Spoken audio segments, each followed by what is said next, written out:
Pues estamos en otro capítulo de aquí en Hablentes, en donde el lenguaje habla a través de nosotros. Hoy tenemos un invitado especial. Yo soy Carlos, como siempre conmigo Eduardo. Y no sé si nos quieres contar un poquito de nuestro invitado el día de hoy, Lalo.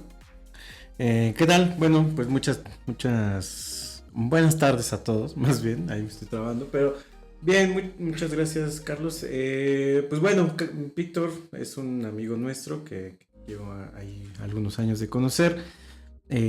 Nos pareció que tiene un perfil muy importante como para ir como rebotando algunas de las cosas en torno a la salud mental y a otros grandes temas, pero más que yo presentarte, pues me gustaría que tú nos platicaras un poquito de ti, Víctor, pero no sé si antes un poco de empezar, me gustaría recordar un poco rápido las redes sociales. Les platico un poco, nos pueden encontrar, seguramente ya nos encontraron en YouTube o en Spotify como Hablentes. También nos pueden encontrar por Instagram y como sm.metepec en Instagram y en Facebook. Si requieren algún tipo de atención psicoterapéutica, puede ser a través de ahí. Pero bueno, platícanos, Vic, platícanos un poquito de ti, a qué te dedicas y bueno. Hola, ¿qué tal? Gracias por la invitación, amigos. Yo estudié comunicación en la licenciatura y posteriormente estudios para la paz. De pronto suena rimbombante, pero bueno, ese posgrado está enfocado en una, digamos, perspectiva no tan convencional, ¿no? Porque justamente intenta darle prioridad a los conocimientos que aparentemente suelen desvincularse de la ciencia, como las subjetividades, las emociones, y específicamente lo llaman conocimientos pasológicos, ¿no? Que sería un poquito en esta supuesta como balanza científica. Se ha estudiado mucho la violencia, pero no, digamos, los elementos que promueven la paz, ¿no? Por supuesto, sus bases teóricas parten de la sociología, entonces, pues gran parte de la manera en que entendemos las cosas desde esta área es pues, desde el ojo sociológico, ¿no? Específicamente, bueno, a mí me gusta contar esta anécdota. Un día estaba trabajando, hace muchos años, y pues colaboraban varios científicos de ciencias duras, ¿no? Porque de pronto cuando uno dice científico piensa que solo son ellos, ¿no? Entonces alguien dijo como algún comentario muy desafortunado, pero lo dijo con mucha certeza. Y yo estaba sentado en mi cubículo godín viéndolo y como que pensaba, toda la gente le cree sin reparo, ¿no? O sea, como que nadie dice nada. Claro. Y eso, o sea, a lo mejor suena muy burdo porque uno pensaría que en licenciatura ya te has acercado mucho a temas de ese tipo. Me empecé a cuestionar un poco la legitimidad de la ciencia, ¿no? O sea, cómo, pues la ciencia como discurso abraza, o sea, rompe todo, ¿no? Porque Claro. incluso en una plática cotidiana, si sacas el clásico, la ciencia lo dice. Sí, está comprobado científicamente. Sí, ya se convierte en, no le puedo decir nada, tengo que tener un dato científico para refutarlo, ¿no? Exacto. Bueno, ya en el posgrado mi tema de estudio se enfocó en el que tal vez es el ejemplo histórico más importante, que es la eugenesia. Ese pensamiento, ideología más bien, que se hizo pasar por ciencia en alguna época, nace en 1881 por el primo de Charles Darwin, que Francis Galton él estaba obsesionado con lo medible, ¿no? Porque además otro elemento histórico que influye en esto es que hay un auge de lo cuantitativo. De hecho, varios de los personajes que influyen en la estadística y que día hoy todavía como que retomamos, fueron colaboradores de él. E incluso algunos, por ejemplo, Carl Pearson, dio clases tenían una cátedra específica de eugenesia, ¿no? Él estaba obsesionado con medir todo, tenía incluso estudios de cómo cortar un pastel de una manera perfectamente simétrica, cómo eran las mujeres, dónde estaban las mujeres más bellas de Europa, todo esto con estadística, ¿no? Y en este caso él, digamos que abre una oportunidad, una ventana. Todavía no se conocía el factor de la herencia, pero digamos que por eso también como que se aprecia a la eugenesia, porque llega en un momento histórico donde otras personas observan la herencia y dicen, claro, o sea, se pueden heredar los valores fisiológicos o mentales, emocionales, ¿no? En ese momento era todo, ¿no? Bueno, el punto es que este vato hace un libro muy subjetivo donde él escoge a figuras públicas de Inglaterra, de Reino Unido, y dice, es que él es listo porque es banquero y es exitoso y hay que ver quién es su papá, ¿no? Resulta que también era banquero, claro, es porque heredaron sus capacidades, ¿no? Entonces con ese estudio él promueve hay personas que por naturaleza son más aptas que otras, ¿no? Y como Darwin, con la teoría de la evolución, había propuesto algo muy diferente, pero que servía como de argumento de, claro, la gente, el mundo evoluciona, ¿no? También nosotros, como animales pensantes, evolucionamos de otras maneras. Por supuesto, como no podían compararse, por ejemplo, con un tiburón o un orangután, lo que justificaba la cúspide social era el dinero en esa época. O sea, eres pobre porque eres incapaz. No sabemos por qué fisiológicamente, pero eres incapaz porque no tienes dinero, ¿no? Y los ricos lo son porque algo ha permitido que se mantengan, pues digamos, hasta arriba, ¿no? Entonces, a partir de eso empiezan unos ejercicios en los que se establecen políticas públicas para que la gente que no es tan capaz según sus términos, y en este caso, pues que no tenían tantos recursos, digamos que el Estado permita que perezcan, ¿no? O sea, que no puedan reproducirse. Eso lo podremos entender tal vez como una eugenesia pasiva. Es decir, elimina lo público, el gasto público, en algún momento algo va a pasar con ellos, ¿no? Eso dio paso a una eugenesia activa, que pues el ejemplo más común son los nazis, pero el ejemplo real debería ser Estados Unidos, porque de hecho ellos son pioneros, o sea, ponen campos de concentración, esterilización forzada, y eso se replica en casi todo el mundo, pero por supuesto con contextos diferentes. Por ejemplo, en México el tema es que todo esto era desde la lógica racial, ¿no? O sea, el blanco es superior. En México no se podía decir eso, ¿no? Porque el mito de México era el mestizaje. Entonces aquí se establece la lógica de que el mestizo es superior, pero a, por ejemplo, las poblaciones autóctonas, ¿no? Y como que proponen un poquito un mestizaje focalizado, es decir, europeos y americanos bienvenidos, pero la gente del sur no. Lo cual me parece muy interesante porque siento que ese discurso se mantuvo con vida, lo que sobró, digamos, hasta el día de hoy, ¿no? Sí, sí, exacto. Sí, o sea, como que los centroamericanos por alguna razón, sí sabemos cuáles, ¿no? Pues por el tema del clasismo y el racismo, no son bienvenidos, ¿no? Y bueno, dentro de la eugenesia, justamente la categoría era amplia para categorizar a un enfermo, ¿no? Podía ser el color de piel, la estatura, la nacionalidad, pero también eran otras cuestiones, por ejemplo, tener alguna discapacidad, por ejemplo, visual o auditiva del habla, y por supuesto tenían sus categorías como imbécil, ¿no? Que era un tema de ellos categorizaban a las personas que pensaban que no estaban en el promedio intelectual, ¿no? Todo esto era subjetivo, por supuesto, ¿no? Y bueno, en la investigación que realicé, me enfoqué un poquito en por qué esos discursos son atractivos, no solo para las comunidades científicas, sino como para la población en general. O sea, de hecho, algo sorprendente es que más o menos la narrativa de la supervivencia del más apto es algo que se mantiene vivo. O sea, es un discurso muy interesante porque, por supuesto, cuando estás con vida y en una posición medio buena, pues, que es muy subjetivo, pues puedes decir, claro, o sea, nosotros... Soy más capaz. Soy más capaz, ¿no? Pero si obviamente estás al revés, no lo pensaríamos, ¿no? El tema es que es un discurso vigente y parece que los discursos pasológicos de pronto han estado un poco menospreciados, ¿no? Por ejemplo, el discurso de la solidaridad. Y para finalizar esta introducción, que no fue nada breve, creo que una buena manera de ejemplificarlo son los programas sociales, que podríamos verlo como un ejercicio de solidaridad, pues, y que aparte, ¿no? Que es una inversión del Estado, o sea, no es así gratuito, ¿no? Tal cual. Y, o sea, por ejemplo, eso socialmente sigue siendo algo mal visto, que, por ejemplo, el día de hoy la derecha de pronto se utiliza para, o sea, argumenta, ¿no? Deja que la gente se rasque la espalda con sus uñas, porque si es apta, pues va a crecer, ¿no? Y si no, pues va a dejar de estorbar, ¿no? O sea, de pronto como que estos vestigios han estado vigentes. Claro. A mí me gustaría hacerte una pregunta acerca de la palabra que dijiste, eugenesia. Sí. ¿Qué significa? Porque la verdad, o sea, disculpa mi ignorancia, pero no encuentro en mi vocabulario. Es que eso es muy interesante porque aunque la raíz etimológica me parece que debería ser justamente una lengua romance, o sea, debería venir del francés, en realidad, a ver si no dije una contradicción en un error, viene del griego. Pero es que lo que desconozco es si el griego pertenece a esa categoría, ¿no? Pero luego checamos, ¿no? Sí, el punto es que intenta apelar a la perfección. O sea, el concepto es como el perfeccionamiento humano. Eso sería lo que significa el término.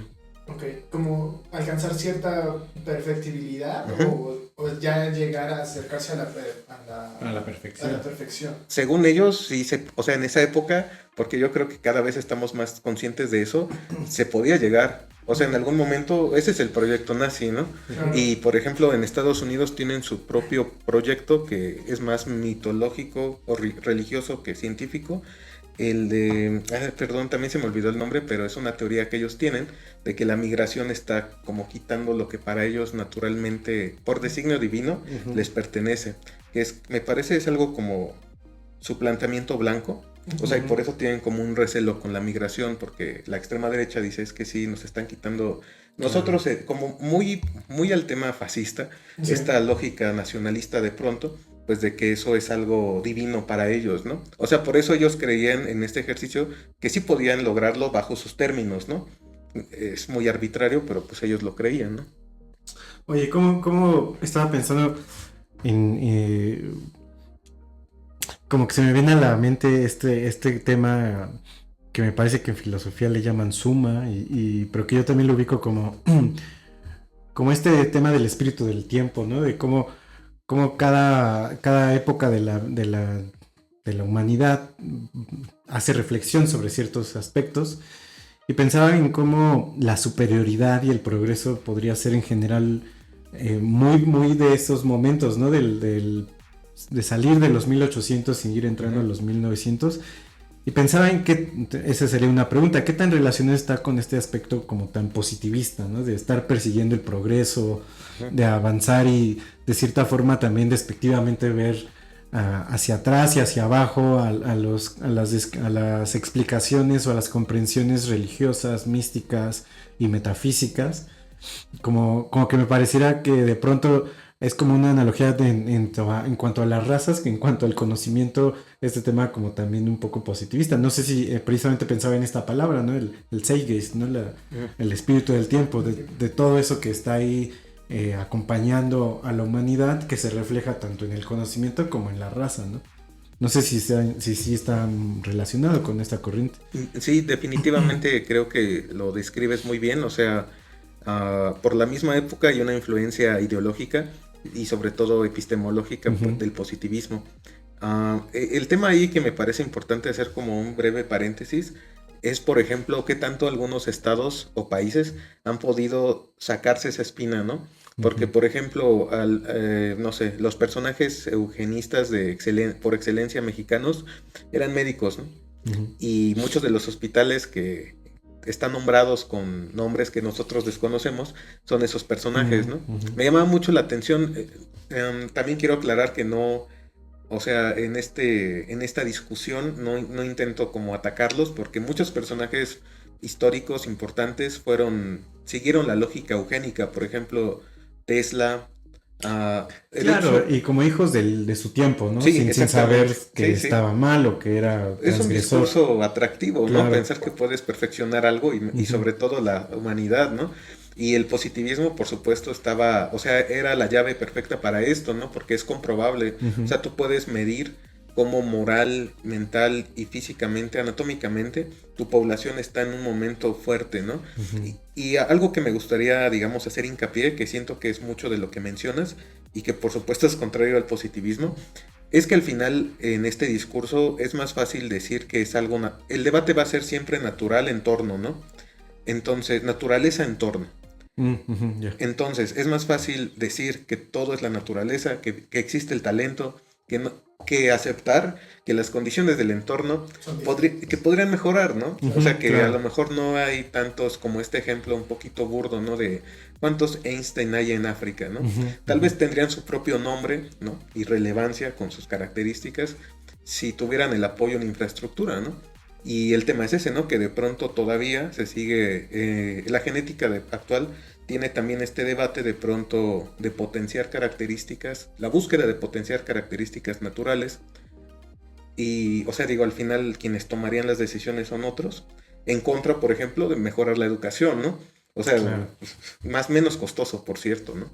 Sí, me hace mucha lógica lo que hablabas de la derecha, ¿no? Como un aspecto más individual. Y decir, no, él no progresó o no está saliendo adelante porque no está aprovechando lo que tiene y hablando incluso como dices, ¿no? Dándole como cierta atribución a no tiene talento o no lo tiene, o tiene conciencia de que tiene que aprovechar las cosas o no la tiene, pero hablando del individuo y dejando a un lado como lo colectivo, es decir, podríamos mejorar las cosas, ¿no? O sea, ¿por qué no estamos haciendo proyectos sociales? Hace poco estábamos hablando en otro capítulo de por qué no estaríamos llevando salud mental a las comunidades o a sectores que lo necesitarían más. Y a lo mejor un aspecto es ese, ¿no? Como, no, porque no sé, como tendrían que poder, ¿no? O sea, como por qué veríamos por algo que, pues como que tan abstracto, que no es positivista, que no es comprobable, que no es estadísticamente tan medible, pues mejor que lo hagan. De todos modos nadie lo tiene como un derecho universal, más bien es que es una excusa, ¿no? Y que pensaba como, pues que en realidad es como mucha tendencia, como dices, una tendencia muy, muy de la derecha, ¿no? Como quitar este tipo de ayudas, de impulsar sobre todo siempre el progreso y esta promesa de siempre, ¿no? De ya que el vaso se llene, va a chorrear hacia abajo y va a compensar las cosas, pero dejemos que siga avanzando y siga avanzando y de pronto también hablábamos hace poco de la brecha que eso mismo puede generar, ¿no? El otro día hace tiempo platicaba con un amigo. Imagínate la gente que vive en comunidades cuando tú vienes y le hablas de inteligencia artificial, ¿no? Y como dices, espérate, yo no tengo ni un teléfono, ¿no? Pero justo esa brecha que abre esta tendencia a decir, hay gente superior, hay conocimientos superiores y hay gente que pues tiene su lugar, ¿no? Y como que, pues no sé, o sea, no sé si tenga ese hilo conductor tu investigación, pero de pronto parece bastante cruel y como bastante, pues sí, como cruel diría, como para finalizarlo. Está muy loco todo esto que mencionan porque digo, en general el ejemplo que ponías está muy chido porque la tecnología, la brecha tecnológica por sí misma segrega, ¿no? Claro. Porque el acceso es difícil, históricamente ha sido así. O sea, tal vez, no sé si es el ejemplo más adecuado, pero el celular tal vez es de los inventos más cercanos que ha tenido un gran porcentaje de la población, que no, seguramente no es ni la mitad, ¿no? Pero, o sea, en comparación en su época, por ejemplo, como la televisión. Sí, claro, era muy difícil porque era otro momento histórico, ¿no?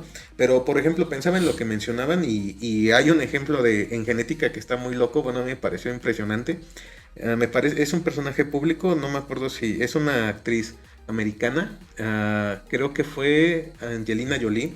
Se hizo unos estudios y resultó que tenía una probabilidad pues arriba del 50% de desarrollar cáncer de mama y 2 tipos de cáncer, ¿no? El chiste es que ella pues se extirpó en este caso. Se redujo sí, los bustos, ¿no? Ajá. Y el análisis de pronto que hacían algunas personas especialistas era que decían, eso no iba a desencadenar necesariamente en un cáncer, ¿no? Pero ella está reduciendo drásticamente las posibilidades en este ejercicio.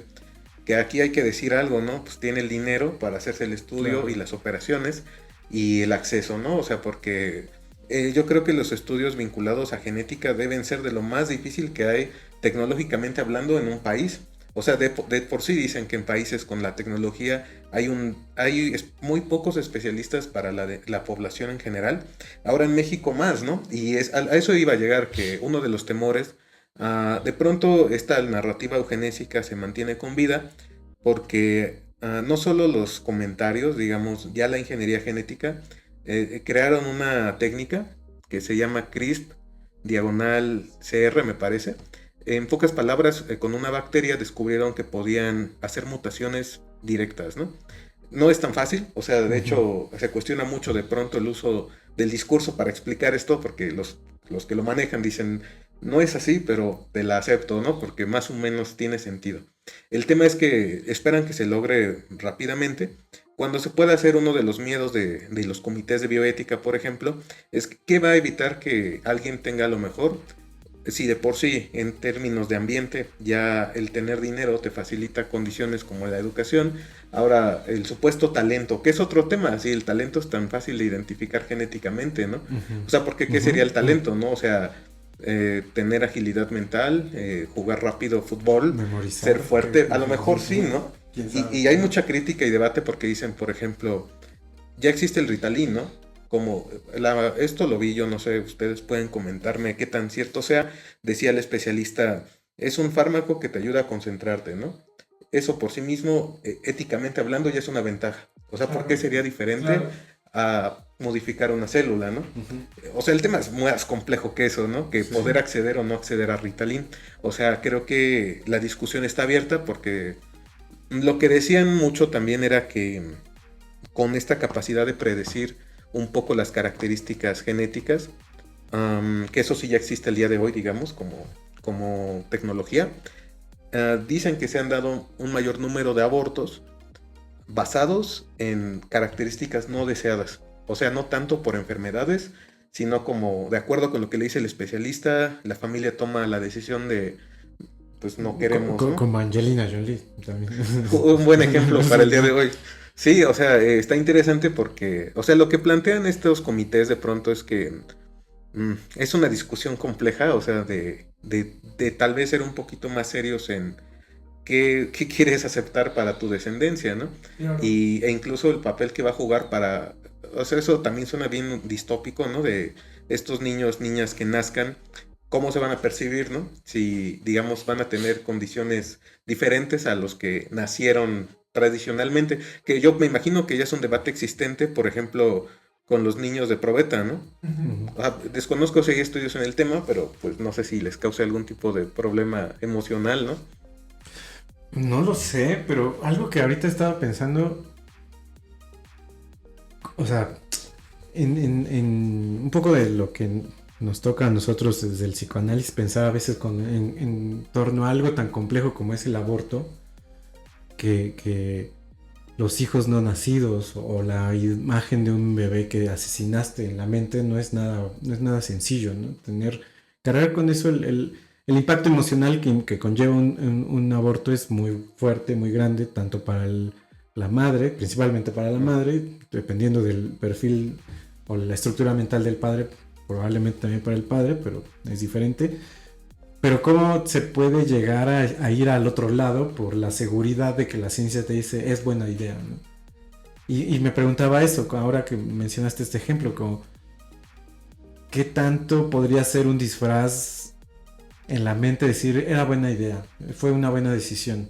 Y después encontrarte con, no manches, o sea, pues, literal aborté. Y no quiero ir como, no quiero que se escuche como, ay, no maten a los niños, ¿no? Sí, es que no, yo también tenía miedo de sonar sí, así, no, sí, pero exacto. no, hagan lo que quieran. Sí, exacto, pero uno tendría que entender como el peso mental que tiene cada cosa que hacemos. Y el aborto tiene un tema. Cuando hay una decisión basada en lo que tú quieras, en decisión pues, de tu propio cuerpo, está bien que se haga. Pero justo si nos vamos hasta este otro lado donde hay una búsqueda de depurar una descendencia, una raza, también qué impacto tiene en la gente, ¿no? Como pensar, mi familia es como selecta, ¿no? Y como un tema de engrandecimiento, que es de lo que vamos hablando, ¿no? Que la eugenesia y todo lo que hemos ido hablando va un poco como tirándole a eso, ¿no? A seleccionar a un grupo de humanos, a seleccionar un grupo de conocimientos. Pero pues no sé, o sea, todo el cargo clasista que implica eso, como que es, o sea, de verdad sí es como bien fuerte y como que al grado de negar un peso mental o una afectación mental como un aborto se me hace como, pues no sé, como sorprendente, ¿no? Medio impactante. Pero no sé, o sea, sí es un tema fuerte.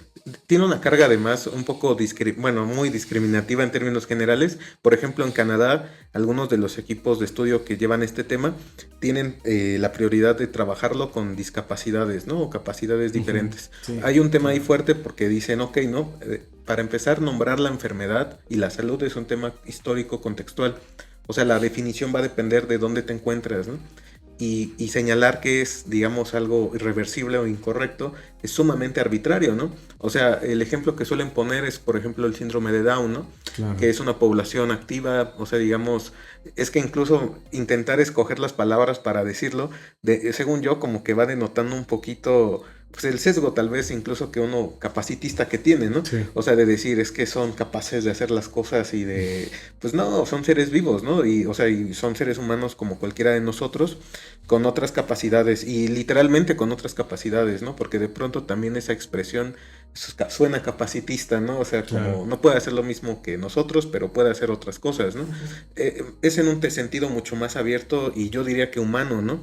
Y el tema creo que es ese, cuando se habla un poquito de tener cautela con estos señalamientos, porque digo, con el déficit de atención de pronto, que yo sé que es un término muy discutible, eh, a eso iba, ¿no? O sea, puedes genéticamente, que no sé si se pueda señalar cosas como el déficit de atención, pero por ejemplo, seguramente el síndrome de Down, sí, ¿no? En un sentido hasta más filosófico, o sea, la experiencia de la vida puede ser limitada por ese criterio nada más. O sea, Claro. ¿cómo evitaría que no tomes un criterio a lo mejor un poquito más excesivo después, ¿no? O sea, como es incapaz de concentrarse. No Sí, quiero, ¿no? Es como, no quiero que mi hijo no me ponga atención cuando lo regaño. No, ese no. Suena muy burdo, pero digo, puede ser, ¿no? sí, porque, o sea, independientemente de que se llegara a ser posible, Ujú. me parece que este tema ya te deja una fantasía en la mente de en la gente decir, ¿y si estoy evitando que tenga cáncer o que nazca con una malformación? Y de pronto, ¿por qué no le bajo el estándar? Y de repente ya digo, pues que no venga como con un tema como de Down, o que no tenga autismo, y de repente le empiezo a bajar y que no sea tan propenso a la depresión, y que no tenga, y de pronto llegamos a pues, que sea del color del piel que yo quiero y que tenga tales capacidades, independientemente de que la ciencia llegara a ese grado. Me parece que el que genere eso en la gente ya nos habla de una estructura emocional como compleja, ¿no? O particular, vaya. En la que existe esa idea, ¿no? Hay gente que es superior y yo voy a encargarme de que eso se materialice. Y si yo tengo las capacidades de hacerlo, lo voy a ejecutar. Y me parece que eso ya habla de una sociedad precisamente, o de un sector de la sociedad como que tiene esa fantasía ahí y que evidentemente no deja, nos explica como por qué pasaron cosas como el holocausto, ¿no? Y cosas por el estilo. O sea, es tan inherente al ser humano esa situación que está desde una fantasía hasta la ciencia, ¿no? Ya ha sido materializado esa fantasía que hemos tenido pues, tal vez de siempre. Sí, ya pasó, pero el miedo es como es tan viva.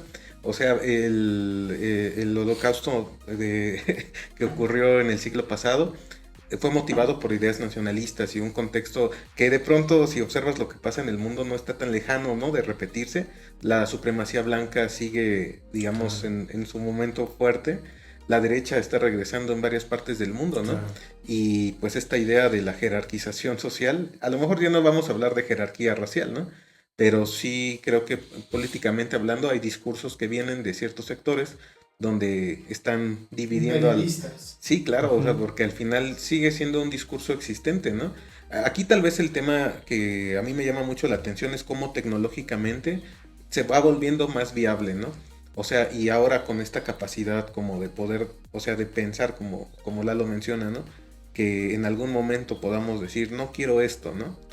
Pues, o sea, de pronto la ciencia tiene eso, ¿no? Que vive mucho en esta discusión, ya tiene, igual que el de la inteligencia artificial, ya tiene como al menos 2 décadas existiendo y dicen, pues no está pasando nada, Sí, ¿no? exacto. No, sí está pasando, pero no a la velocidad que queremos, ¿no? En China, por Que nos ejemplo, espanta, sí, pues. sí, no se espanten, chavos, no va a pasar, ¿no? Por ejemplo, en China ya ocurrió que un investigador modificó a 2 embriones, me parece que para que no tuvieran la capacidad de tener VIH. Síndrome de bueno, lo voy a decir bien. Inmunodeficiencia adquirida. Exactamente, sí. Entonces, inmediatamente lo metieron a la cárcel a él, ¿no? Mm. Fue súper popular esa noticia, Sí. pero a la investigación, por supuesto, no, ¿no? O sea, se fue para Japón, se fue para Estados Unidos, se fue para Alemania. De hecho, en México hay ejercicios de esa investigación de una manera mucho más moderada y trabajada en otros organismos, ¿no? Pero en seres humanos, el tema es eso, que los comités de ética y bioética, esa es una postura mía. Como que de pronto históricamente la medicina y el derecho dijeron esto es para mí y voy a poner normativas. Claro. Hazme caso. E históricamente las comunidades dicen no les hagas caso, luego vemos qué hacemos, ¿no? Han pasado muchos ejercicios de mala praxis, específicamente en la genética, y pasó, el último fue este ejercicio en el que al final metieron a la cárcel al investigador, que de hecho creo que ya salió, fueron como 7 años en la cárcel, Pero el estudio ya revolucionó, digamos, a la historia, ¿no? Ujú, Porque ujú. si rompes las reglas no pasa nada. O sea, al final, digo, quien pueda ofrecer esto, que es otro tema, la eugenesia pasa de ser nacionalista de Estado a ser de propiedad privada, es decir, una empresa lo ofrece, ¿no? Entonces, Fundamental. sí, y si tú tienes el dinero, pues tú puedes hacer la práctica, ¿no? De ingeniería genética, que de Claro. pronto, insisto, suena descabellado, pero el tema es que cuando para fortalecer este punto, hay una entrevista que le hicieron en El País al director, me parece que es de maternidades o el oncológico de España. Y aunque la entrevista de hecho está hecha para abordar un poco el tema de la infraestructura, él indirectamente, sin que se planee, empieza a abordar la eugenesia y Ujú. empieza a decir como, pues que lo ideal sería que las personas que tienen ciertos padecimientos o características no tengan descendencia, ¿no? Y ese ejemplo que tiene como 3 años me parece a mí muy bueno, igual que el de James Watson, el Nobel de biología, ah, que él descubrió la estructura del ADN y en 2018 hizo una declaración en la que decía que en África no debería haber educación, ¿no? Porque son personas genéticamente incapaces, ¿no? O sea, lo que quiero llegar es que el discurso está ahí, ¿no? Claro. Y los científicos no están ajenos de eso, incluso algunos tal vez hasta lo tengan más en la cabeza que otros, ¿no? Y creo que por eso las ciencias sociales tienen mucho que dar en un sentido de retroalimentación, o sea, porque si lo dejas a las reglas, Claro. pues las reglas usualmente son marcos de referencia, ¿no? Ujú. Y ya, o sea, las reglas, las leyes no hablan, ¿no? Solo son marcos de legalidad. Entonces creo que necesitan espacios de debate, pero pues estamos lejanos a eso, honestamente. Claro. Tú decías algo importante que incluso lo describiste, ¿no? La eugenesia como un aspecto más ideológico. Porque precisamente cómo te puedes saltar de puedo hacer esto a esto debe de ser de esta forma, ¿no? Como esto que decías, ¿no? De estas personas ya no pueden hacer. Porque si queremos que nuestro país progrese, pues, o sea, vaya, la diferencia a eso, a hay que matar a los pobres, ¿cuál es, no? O sea, es exactamente la misma. Eh, hacer un filtro de las mejores a la visión de quién o para qué. Y me parece un gran apunte que haces, como el deber o la capacidad que tenemos de aportar en ese discurso como de las ciencias sociales. De precisamente, no sé, digo, en nuestro caso, en el aspecto del psicoanálisis, podríamos pensar, en lugar de estar pensando en si ese aspecto o ese aspecto de la salud mental es bueno o malo, ¿por qué no le damos su relevancia y solo lo comprendemos, ¿no? Y tratamos de aprender de él, pero pues tiene su lugar en la sociedad, pero ¿por qué luego viene esta idea de extinguirlo, ¿no? Cosa que a mí en particular, como tú dices, es una perspectiva propia.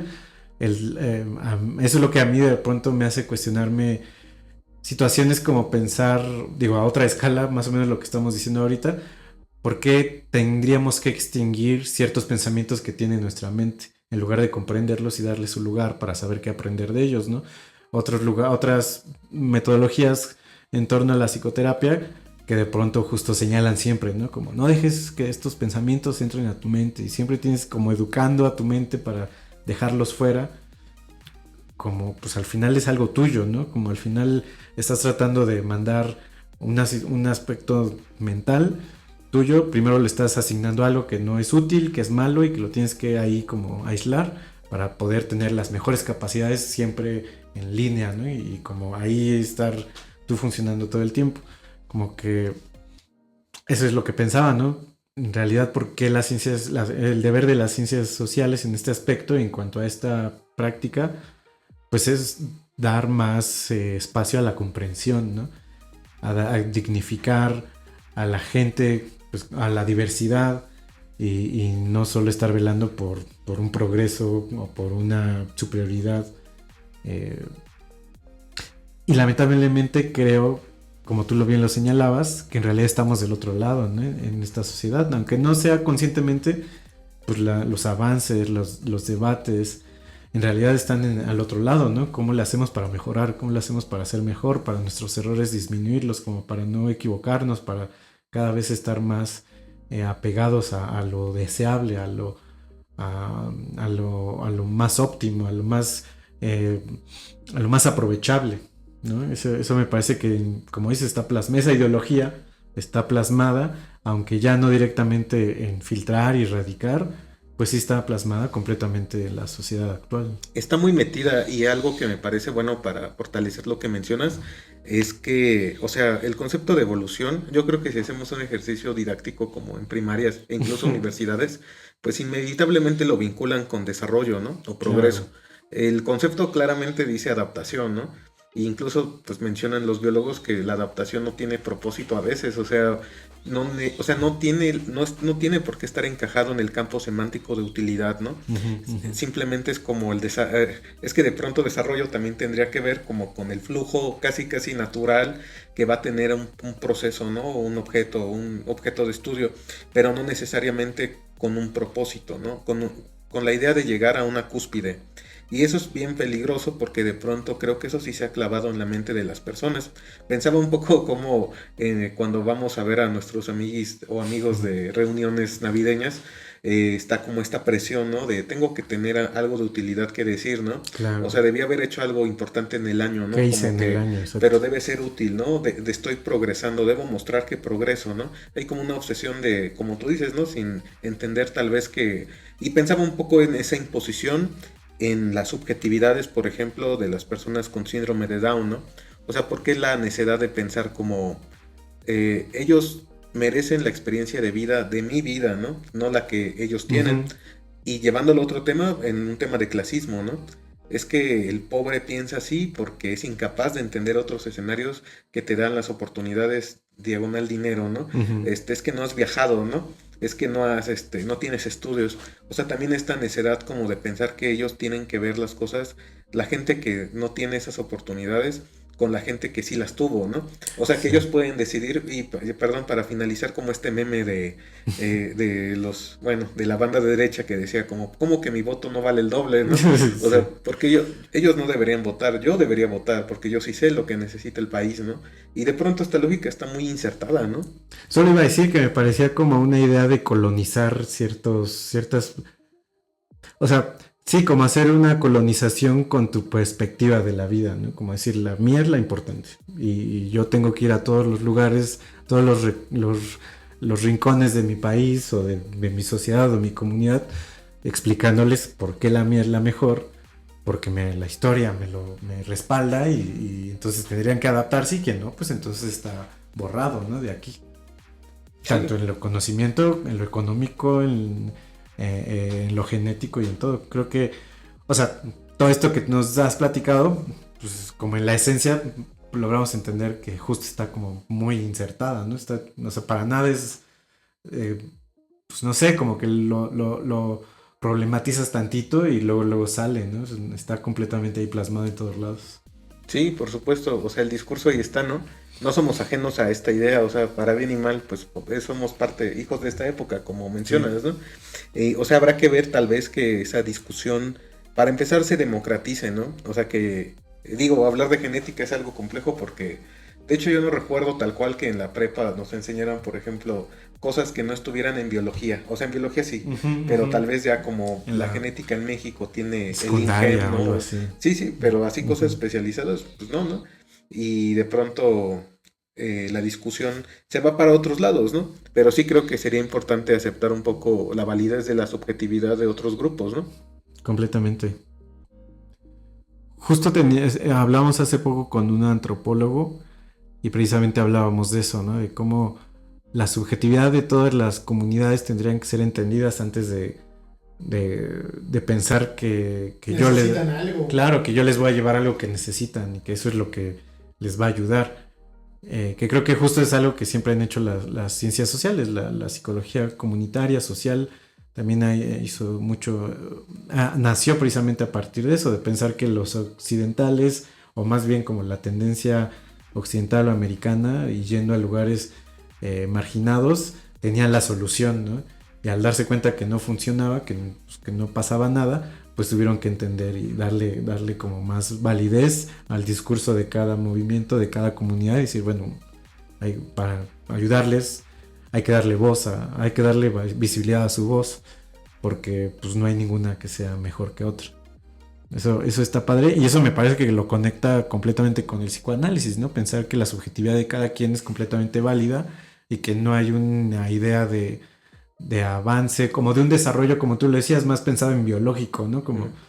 Como yo soy un esperma y me convierto en un bebé, y más bien pensar, bueno, esta comunidad qué desarrollo quiere tener, así como esta persona cómo ha podido crecer, qué herramientas mentales ha tenido para enfrentarse a la vida, y más bien validarlas, comprenderlas y ayudar a alguien a comprenderlas, en lugar de estarle diciendo, no, tú tendrías que resolver tu vida de esta forma, tendrás que leer estas cosas. Como que más bien darle esa validez a esos contextos, me parece como una bandera muy loable de las ciencias sociales.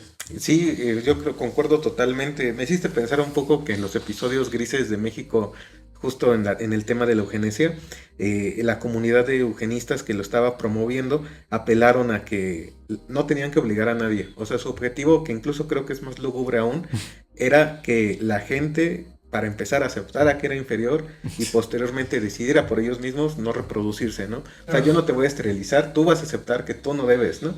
Y está muy loco porque el ejercicio, tenían como un área que se encargaba de dar talleres en escuelas de primaria, ¿no?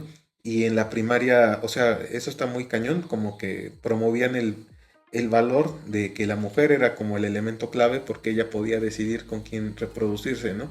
Entonces como que estas enseñanzas estaban enfocadas a que las mujeres, las niñas, tuvieran en mente que tenían que escoger a alguien pues blanco, ¿no? Uh-huh. Y los niños tuvieran en mente que cuando crecieran tenían que evitar reproducirse para asimilar este modelo de vida, ayudar a que México fuera un país más sólido en muchas cuestiones, ¿no?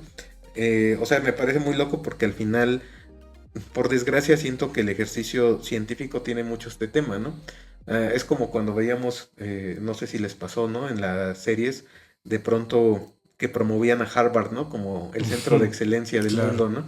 Ya después, pues, te das cuenta que, por supuesto, son muy buenos en economía, ¿no? Y en otras áreas como tecnológicas, pero de hecho eso es muy interesante, que en términos de ciencias sociales, no, Estados Unidos no se caracteriza por tener como carreras o personajes, digamos, influyentes, ¿no? Te dice mucho de a qué se han querido enfocar, ¿no? Claro. Pero lo que iba era como esta hegemonía que, pues, los tecnócratas hicieron eso, ¿no? Eran los especialistas para dirigir el país porque estudiaron en Estados Unidos, ¿no? Claro. Y el tema es ese, ¿no? Que de pronto, creo que o sea, las comunidades de científicos, de pronto sí estaría chido como que existiera esta multidisciplinariedad para hablar, en este caso, de las subjetividades y comprender que tal vez estos ejercicios científicos estarían más chidos enfocados a otras cosas en vez de la inversión en gasto tan alta, ¿no? Que seguro implica este tipo de experimentos, ¿no? Sí, pero cuando no va a haber una ganancia, pues no hay inversión, ¿no? Sí, tienes razón. Como ¿para qué le apuesto a que a la individualidad si eso no me va a crear una medicina que le ayude a millones, ¿no? Si solo le va a ayudar a uno, pues no tiene derecho a inversión, ¿no? Sí, lucrar, ¿no? Claro. Uh-huh. Pues bueno, a mí me hacía pensar un poco acerca de las opciones que tienes para decidir, ¿no? O sea, desde que ya tienes esa información, tomas una decisión. O sea, de la genética te da cierta información, y con todo este discurso que hemos tenido a lo largo del capítulo, es tú tener cierta libertad de decidir. Pero realmente estamos conscientes de esa decisión o estamos sujetos a cierto bagaje cultural que venimos de atrás. Claro, da una sensación de libertad, pero en realidad no lo es. No la es. Sí, entonces me brincaba mucho a la mente de que nosotros no somos dueños de nuestra propia libertad, ¿no? Sino venimos acompañados de cierto bagaje cultural, social, económico, etc, etc, etc. Y la libertad nada más es simple no sé, a mí en lo personal un comentario se me hace algo utópico que nunca podemos alcanzar porque no estamos libres de nuestro propio ser, sino nuestra propia cabeza tiene decisiones por sí solas, ¿no? Que nosotros conscientemente no tenemos vela en el entierro. Sí, y tienes razón, o sea, ligado completamente a un contexto, ¿no? Incluso en este ejercicio como tan hipotético, el niño, el ser humano que nazca modificado, basado en lo que desean sus papás, ¿no? O sea, si por ejemplo, insisto, quiero poner un paréntesis porque esto me da mucha risa. Hay un laboratorio en México que te hace test genéticos, pero te dice qué talentos pudiste tener, ¿no? ¿Pudiste? O tienes. O tienes. ¿Tienes como, ¿tuviste potencial de desarrollar? Depende a qué edad lo hagas, ¿no? Ajá, si haces claro. el test a los 5 años, pues sí, vas a decir a lo Tienes mejor. todas las posibilidades, claro. Para algunas cosas sí, ¿no? Pero si lo haces como yo a los 34, dices, no debí, pero no lo hice, ¿no? O sea, me da mucha risa porque ellos lo venden, me parece que cuesta 5,000 pesos la prueba, y es para que digas, mira, sí pude, tenía agilidad, ¿no? Debía hacer esto, o tenía esta capacidad y pude enfocarme a estos estudios, ¿no? Es bien arbitrario esa Claro. postura también, y a eso quería llegar con lo que mencionabas de la libertad. Esta especie como de atadura que de pronto se podría generar en este ejercicio hipotético de la modificación genética, o sea, está loca porque imagínate que modificas a alguien para que sea mejor en los deportes, ¿no? Y de pronto el niño no quiere hacer deportes, ¿no? Quiere, incluso, o sea, imaginemos este debate tan absurdo, pero que sin problemas podría darse en este escenario, pues el conflicto entre papá e hijo por decir, oye, ¿por qué me programaste de esta forma, no? O sea, no pudiste programarme, no te pudiste esperar, o sea, porque al final también siento que esta discusión de nuevo nos lleva al escenario de todo es natural, ¿no? O sea, el entorno no influye.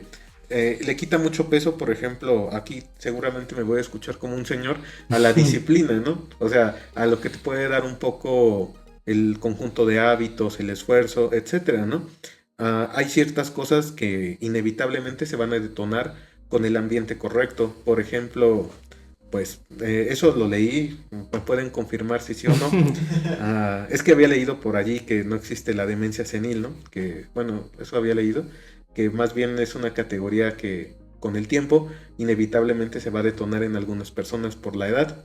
Pero aquí, por ejemplo, el elemento ambiental, pues es el tiempo, ¿no? O sea, que si pudiéramos vivir 200 años, a lo mejor nos daría en promedio desde los 100, ¿no? Ahorita porque el promedio de vida me parece que son como 76 años hombre, ¿no? Algo así. Y entiendo que el padecimiento se da de manera no tan común, ¿no? O no lo sé. Solo lo que yo he escuchado en torno a ese paréntesis es que justo ahora se entiende que hay muchos trastornos neurológicos con el tiempo y que antes era una respuesta fácil decir tienes demencia senil. Como una categoría, como una caja, ¿no? Sí, es como ver rock alternativo. O sea, creo que no había una necesidad de ahondar más. Seguro que es eso, ¿no? Ajá, y ahora ya hay muchas más diagnósticos y que pues si te terminen siendo tienes demencia senil es como ya muy obsoleto, ¿no? Porque ya hay más desarrollo. Es la fácil, ¿no? Claro, exacto. Pero no sé qué tanto, amigo. Yo los últimos que he leído es que todo lo deterioro neurológico sigue siendo una demencia. O sea, el Alzheimer sigue siendo una demencia. Sí, pero en particular como la senil, porque esa hablaba de... Es como decir, es que ya está viejito, señor. O sea, solo es por eso, okay. pero ahora ya hay muchos tipos de demencia. Sí. O sea, nada más es como ponerle el apellido a esa demencia. Para que encuadre, ¿no? Sí. Y bueno, aquí de pronto podría contradecirme un poco en el sentido de que, o sea, me parece muy clarificador lo que dices. De pronto sí creo que la praxis, sobre todo en temas vinculados a la salud, o sea, es como, ay, rápido, ¿qué saco de mi caja de padecimientos, no? Sí. Usted tiene demencia senil. Uy, no, sí, me la salvé. Y por otro lado, que lo que quiero dejar en claro es que el tiempo es un factor ambiental que al día de hoy no se puede combatir, ¿no? Claro. Y eso no lo puedes controlar, genéticamente tampoco. De hecho, uno de los ejercicios que se intentaron hacer fue modificar los genes vinculados con el metabolismo, ¿no? Eso sería una locura, ¿no? Porque imagínate si estamos hablando de distopías, que ahora puedas elegir quién envejece más lento, ¿no? Claro. Sería una ruptura, a lo mejor aquí sí sueno de nuevo como señor, en el orden de la naturaleza, ¿no? O sea, digo, de por sí que nosotros hayamos expandido como seres humanos nuestra vida de que 30 años a 50 y ahorita 80, es una locura como especie, ¿no? Sí. Solo hay que ver el entorno ambiental como está, ¿no? Porque, pues por supuesto hemos producido un montón, no hay animales en el mundo que no tengan un impacto tan significativo en su entorno, ¿no? Entonces esperar que, además, ¿quién podría modificar esa capacidad? Pues gente con dinero, ¿no? Claro. O sea, de pronto imaginemos a toda la cúpula política que durante años ha estado aquí, pues que viva 200 años más, ¿no? O sea, que obviamente esto ya más es en tono de broma, ¿no? Pero... No, pero sí es cierto, hay un director de una farmacéutica en Alemania que empezó a generar como ciertas enzimas para envejecer más lento y como que dio un brinco al contrario, utilizó o sea, también vamos al lado ético, utilizó la sangre de su hijo que era genéticamente compatible con él para hacerse más joven y técnicamente, y eso es lo que me gustaría platicar un poco, ¿qué lineamientos te dicen que eres más joven o eres más viejo? O sea, el punto metabólico es uno, la capacidad a lo mejor cognitiva podría ser otro, pero, o sea, tener esta decisión de quiero ser más joven, ¿no? De justo como lo que decías de las fantasías hechas en realidad es, no quiero morir, no quiero tener un fin, y es llevarlo a la realidad, y creo que eso es lo que se me hace un poco más, no sé, de rasgos un poco más maníacos, llegando ya a la locura de tener ese poder de decisión de, ¿sabes qué? Voy a hacer todo lo posible, voy a tener toda la lana del mundo para no envejecer, ¿no? Sí, a costa de tu hijo. A costa de tu hijo. Pero vámonos al mundo de nosotros, bueno, Sí, sí. de los mortales, ¿qué es lo que pasa con las cirugías estéticas? Claro.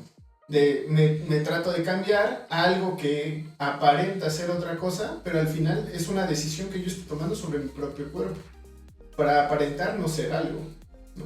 Entonces, creo que no sé en qué tanto podremos marcar justo esas líneas de esto de acá ya es locura, esto de acá también ya es locura, ¿no? Y es que es bien, qué complicado. Fíjate que pensando en lo que estás diciendo de a costa de tu hijo, de cómo se mete este tema en el tema de la educación, y bueno, pensando un poco en lo del positivismo y eso que hemos estado hablando, me estaba acordando del caso de Stuart Mill, no me acuerdo cómo se llama su padre y sobre todo su maestro, que son representantes del utilitarismo y del positivismo, en el cual crían a Stuart Mill, que es igual una persona muy importante en la ciencia, porque empuja el positivismo y luego es el que crea el liberalismo y padre del liberalismo y del neoliberalismo que hoy conocemos. Pero justo lo pensaba y me acordaba de todo esto que hemos estado platicando, porque su padre cuando él nace lo empieza a educar con la idea de hacerlo un genio, ¿no? Y de hacerlo muy bueno, y le empieza a dar idiomas y lo empieza a terminar. Él termina la universidad, habla muchos idiomas a los 13 años. Y evidentemente el niño, Stuart Mill, qué raro que termina creando una teoría que se llama liberalismo, ¿no? Y qué raro que termina yendo en contra del utilitarismo que abogaba su padre y su mentor. Pues claro, es la historia de su vida. Pero justo a lo que voy es como estas fantasías de quiero un hijo así y lo voy a modificar genéticamente, en realidad son fantasías que han existido todo el tiempo, porque son estos padres que no, mi hijo tiene que ya saber inglés desde muy niño y a costa de sacrificar tal vez su infancia o cosas por el estilo, por hablar un poco de tu propio narcisismo, de quiero que este niño sea lo que yo no pude ser, y a lo mejor si lo modifico de esta forma, o a lo mejor si yo ya soy y si lo modifico no dejo que mi hijo nazca menos que yo. Imagina tener un hijo más abajito que yo, no puede ser, mejor que no nazca, ¿no? O sea, a lo que voy es como todas estas cosas que vamos hablando, en realidad, como lo que decimos, podríamos pensarlas de fantasías que en realidad siempre han estado existiendo ahí, pero que la ciencia de pronto empiezan, evidentemente porque así lo hemos buscado, pero empiezan a responder a estas fantasías, y sobre todo pues a nivel que empiezan a hacer política de sus propios países, influyen en pues de esta magnitud, como lo hemos ido platicando, incluso hasta en las campañas políticas, no sé, en todo, el marco legal. En el marco legal, en el médico, como tú decías, como en realidad siempre estaba ahí, pero el problema es que ahora la medicina lo está haciendo realidad, y como tú dices, ¿qué tanto va a poder tener acceso a eso la gente, ¿no? O sea, cuando salgan los viajes a Marte, ¿quién va a ir? Cuando tenga la mejor inteligencia artificial del mundo, ¿quién la va a tener? Y cuando puedas modificar a tu hijo, ¿quién lo va a poder hacer? Otra vez, ¿no? Esa brecha que nos abre, que se va expandiendo cada vez más, y esa brecha que se abre cada vez más es el mismo ejemplo de que esta fantasía siempre ha estado, ¿no? De superar, ser mejor que el otro y al otro dejarlo ahí, pues sí, como en la lona, ¿no? Y con lo que acabas de decir, recordé un post, espero que no haya sido una conversación, que me sentiría muy mal, ¿no? Así como que, no sé, la persona estuviera aquí y yo dijera, esto lo leí y yo te lo dije, ¿no? Pero bueno, según yo este post decía un poco de que los inventos de Elon Musk, su automóvil, el que está hiper blindado, y el viaje a la luna, y ahorita que mencionábamos el tema de la modificación, hay un arco en común, por así decirlo, un árbol, ¿no? Que es aislarse, ¿no? O sea, el automóvil está hecho, es antidisturbios prácticamente, ¿no? Uh-huh. Es aceptar que las condiciones urbanas no van a mejorar, pero que tú vas a estar preparado para esas condiciones de afectación para la población en general, ¿no? Igual que el escape a Marte, o sea, es como yo acepto que esto no va a mejorar, uh-huh, pero yo me puedo ir, ¿no? Igual que con el tema genético, ¿no? Puedo mejorarte porque no voy a mejorar las cosas alrededor, ¿no? Y es escalofriante porque sí parece una fantasía como persistente o sea, los griegos ya lo practicaban regresando a la eugenesia. Tal vez ahí era un tema más que ellos observaban con la naturaleza, ¿no? Porque uh-huh, como que siempre decían, claro, o sea, si los otros animales lo hacen, nosotros animales racionales, ¿por qué no lo haríamos, no? Uh-huh. Deshacernos de los productos defectuosos, ¿no? O sea, solo generar lo de calidad, ¿no? Según ellos, ¿no? Y, o sea, el tema es, como tú dices, tecnológicamente algunas cosas son viables, ¿no? Cada vez es más cercano.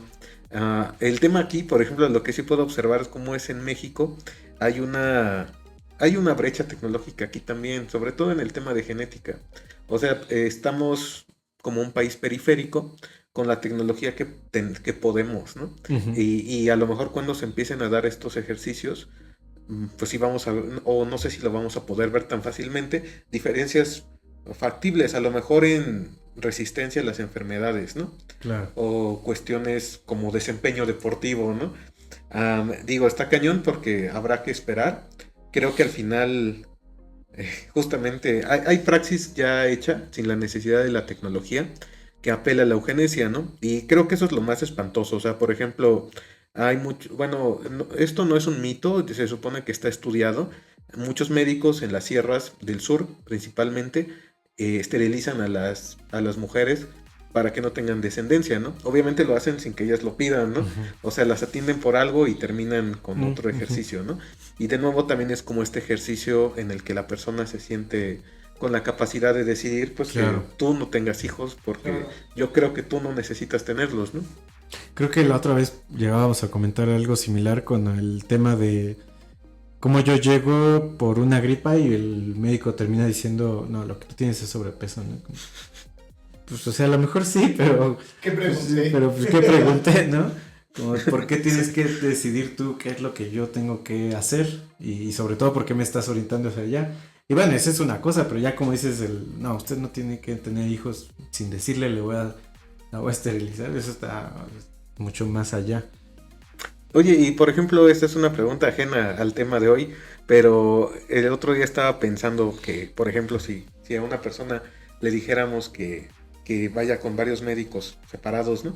Pero le hiciéramos una lista de síntomas que no representan nada, pero que, pues, para que parezca sospechoso, ¿no? Uh-huh. ¿Ustedes creen que el médico se sentiría forzado a dar un diagnóstico? ¿O que aceptaría y diría como, pues es que yo creo que no tienes nada? Entonces que me quedé pensando un poco como, tal vez en su lógica se sientan obligados a diagnosticar, ¿no? Claro. Bueno, me quedé con esa duda muy hipotética. Pero... No manches, sí. A mí me haces pensar durísimo porque tuve una lesión hace, no sé, 4 años del hombro y fui con 4 especialistas diferentes. 3 me dijeron lo mismo y el último me dijo, no necesitas una operación. Los 3 primeros sí. Y justo yo dije, bueno, ¿por qué los 3 primeros sí me dijeron? Porque pues obviamente cobran, porque obviamente tienen cobran el seguro, van a operar, entonces...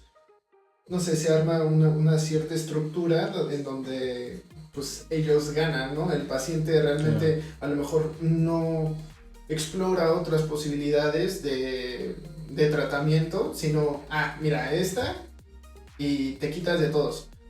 Y la verdad es que los compañeros, otros casos que he visto que se operan a la primera y que mantienen el dolor o mantienen la misma postura, van con otro especialista y dices, es que tú no necesitas una operación, tú no necesitabas, no sé, tratamiento ortopédico o farmacológico y tal, ¿no? O sea, no necesitabas eso, pero aún así lo tuviste. Que es justo lo que me hiciste pensar con esta cuestión de la esterilización de las mujeres, ¿no? No lo necesitan, pero ellos creen que sí, ¿no? Y a la pregunta creo que depende mucho de la ética de cada doctor. Yo te podría decir que, no sé, así grosso modo 65% te dirían voy a encasillar estos síntomas en un diagnóstico para decir que tienes esto.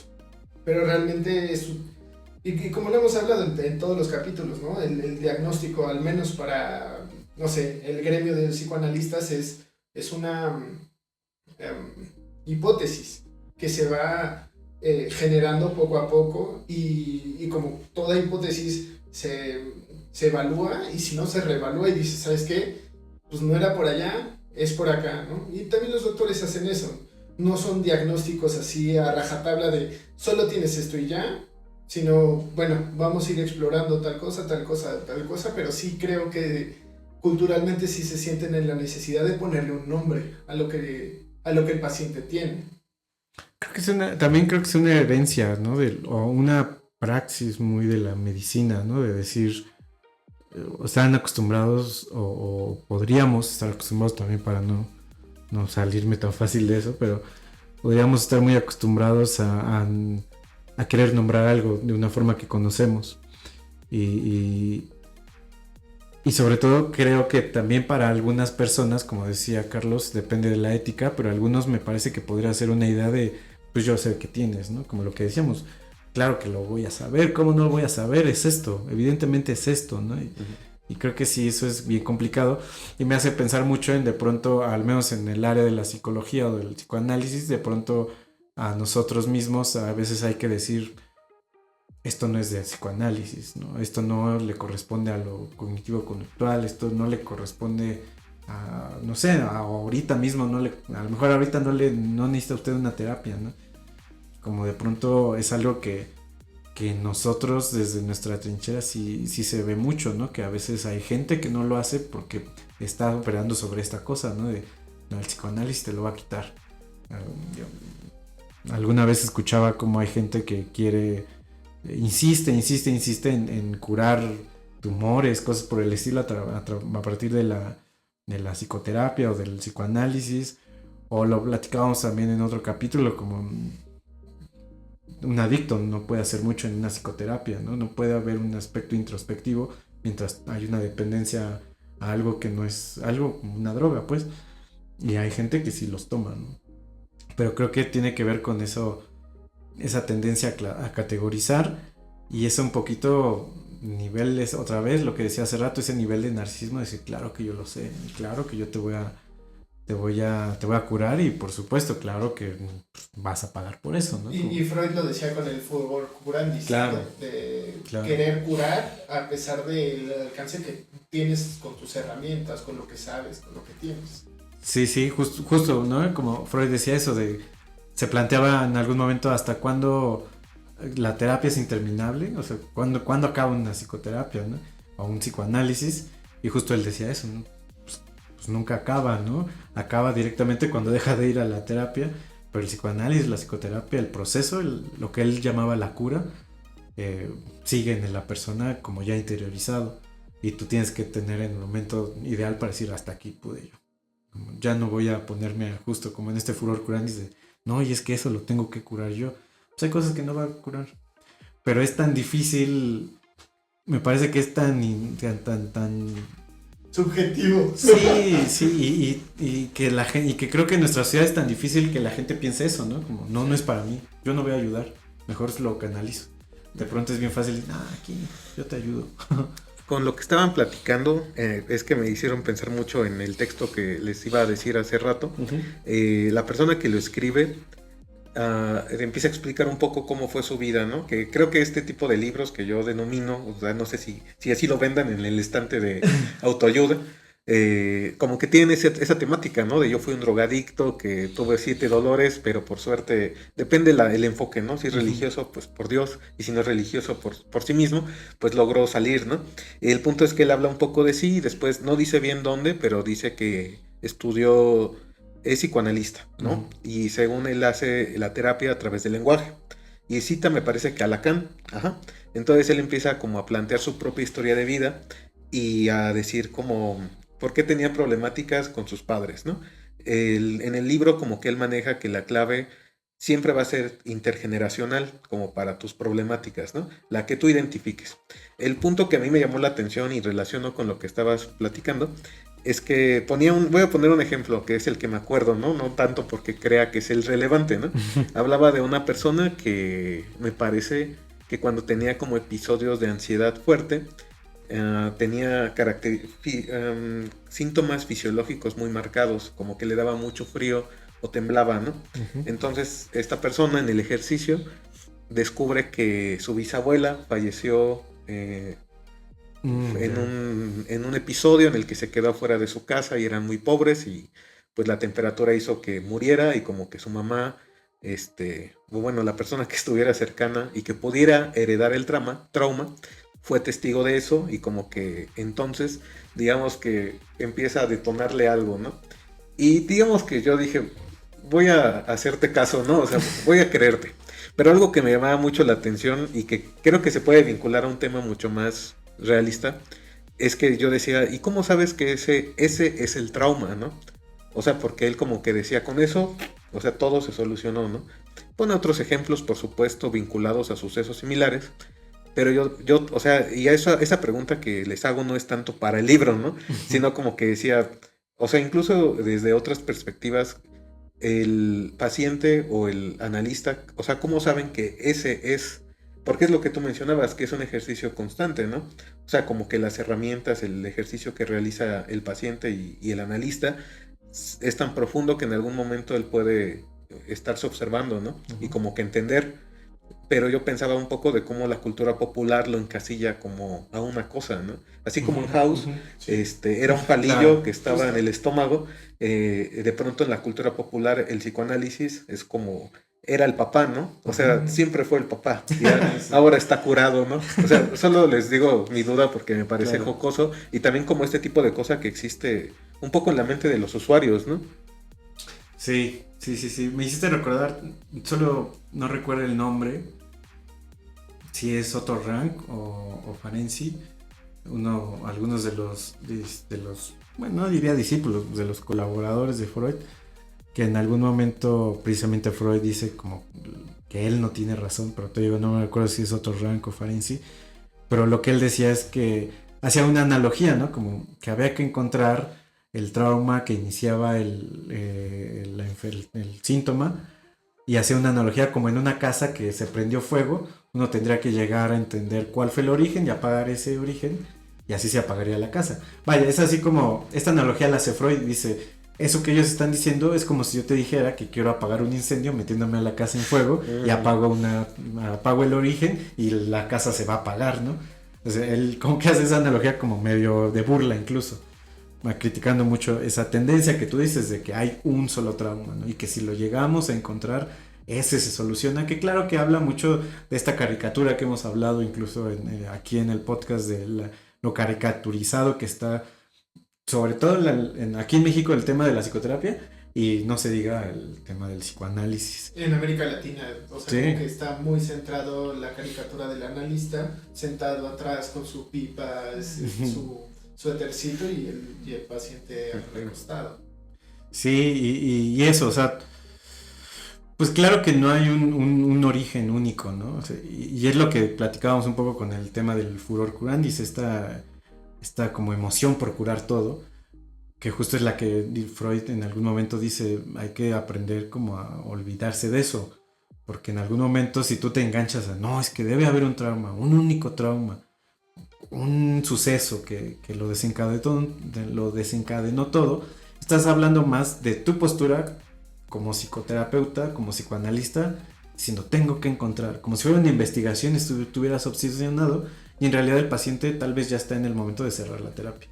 A lo mejor él ya se puede llevar a su casa esto que ha interiorizado de poder hacer introspección y pensar, bueno, ¿por qué yo estoy haciendo esto? Y tomar diferentes decisiones. A lo mejor el paciente ya está en ese punto y tú por pensar, hay un único trauma, lo tengo que entender y este paciente podrá volar porque ya le quité todo. Pues obviamente habla de un aspecto ético y un aspecto también como engrandecido del terapeuta al que tenemos que renunciar muchas veces por decir, pues claro que no, hay traumas. Y aunque yo llegara a encontrar el trauma origen, el punto de como de expansión del trauma en general, pues no te asegura que a los 2 años algo le va a pasar a este paciente ya fuera de tu terapia y va a ser más significativo que el anterior. Entonces por eso es inútil, ¿no? Pensar que puedes llegar al trauma original o así como a uno en particular. Y hablando de la cura un poco, no sé, al menos hemos pensado últimamente que no existe una cura en sí de un solo trauma, sino es un conjunto de cosas y la cura no la pensamos como un momento, ¿no? De ya te damos de alta, ya estás curado, ¿no? Sino es como más un mantenimiento que te vas dando poco a poco. Y con esto me hizo pensar un poco se me fue un poco, en un segundo, pero me hizo pensar un poco en la dinámica que se gesta entre curar a una persona, entre poder tomar una decisión de vida, de qué estás haciendo con lo que te está pasando y con ese trauma en específico. Si ya lo sabes, ¿qué haces con eso? De los pacientes que van a tomarse ayahuasca, de peyote y tal, como buscando estas experiencias emocionales intensas que te llevan a otra realidad, a explorar diferentes puntos y te dan esa información, te dan ese panfleto ya de mira, pues, no sé, viste al diablo, viste a tal, de tal, ¿y tú qué haces con esa información? Si nada más la viviste esa experiencia y la dejaste a un lado y ya. O si realmente tratas de entender, como tratamos de decir en este capítulo, tratas de entender eso que te pasó y cómo influye en tu vida actual, cómo repercute también en tu futuro, ¿no? Eso que estás mencionando, ¿han visto esta serie que se llama Baby Deer?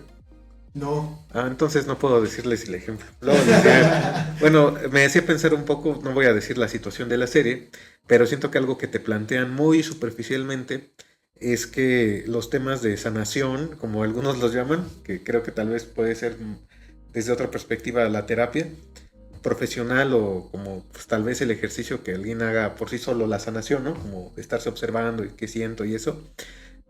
Como que no siempre es una línea, regresando a parte del tema original, de progreso, ¿no? O sea, te ponen como que el protagonista constantemente está en ejercicios que tal vez tú como observador categorizarías como retrocesos latentes e incluso caídas estrepitosas del proceso, ¿no?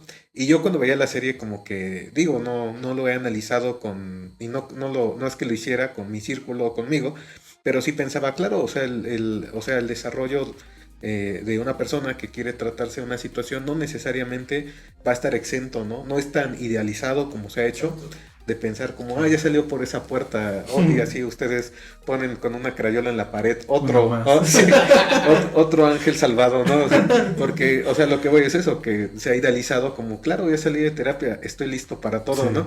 Pero, y es como llevándolo a un tema muy, muy lejano, el propio proceso de deconstrucción, ¿no?